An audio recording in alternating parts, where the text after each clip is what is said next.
Isinusulong ng ilang grupo at mambabatas sa mag-online classes muna mga estudyante para tipid sa langis. Live mula sa TV5 Media Center, nangunguna sa balita si Mon Gualvez. Mon, anong tingin dito ng mga estudyante, guro at magulang? Gigi, hati ang opinyon ng mga estudyante at guro na nakausap natin tungkol nga dito sa mungkahing pagbabalik, no? Or full online classes. Ang graduating college student na si Jerry V. Titong, pabor daw dito sa online classes. Dumoble raw kasi yung gastos niya ngayon, lalo't nagmomotorsiklo lamang siya papasok sa eskwelahan. Halos ganito rin yung pananaw at panawagan nga no, ng faculty member na si Attorney DJ Jimenez. Makakatulong daw kasi ito yung paggawing option no, sa online classes, hindi lamang para sa mga estudyante, kundi pati na rin sa mga gaya niya na mga guro. Pakinggan natin ang kanilang mga pahayag.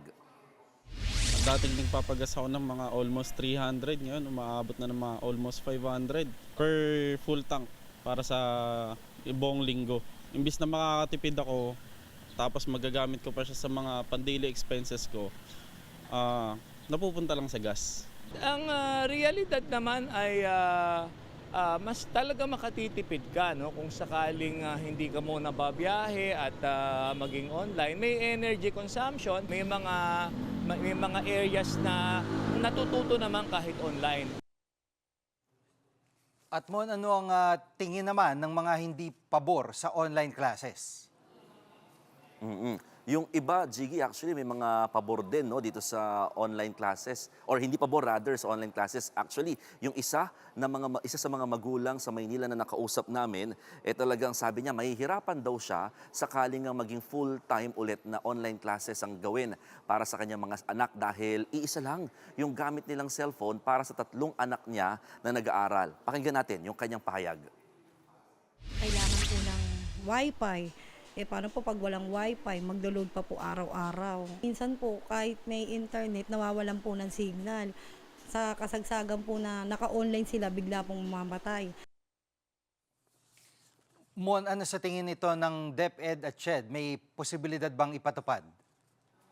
Sa ngayon, Gigi, wala pa namang formal na utos ang Department of Education, maging ang Commission on Higher Education or CHED at saka DepEd. Pero ngayon pa lang, may ilang agam-agam na nga rin yung mga grupo naman ng mga guro.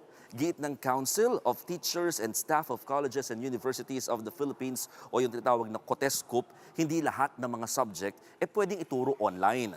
Hindi rin totoo na makakatipid yung mga estudyante at guro kapag online classes. Habang ang Teachers Dignity Coalition naman naniniwalang pampribadong paaralan lang yung online classes. Yan muna ang latest. Balik sa iyo, Gigi. Yan ang ulat ni Mon Gualvez live mula sa TV5 Media Center.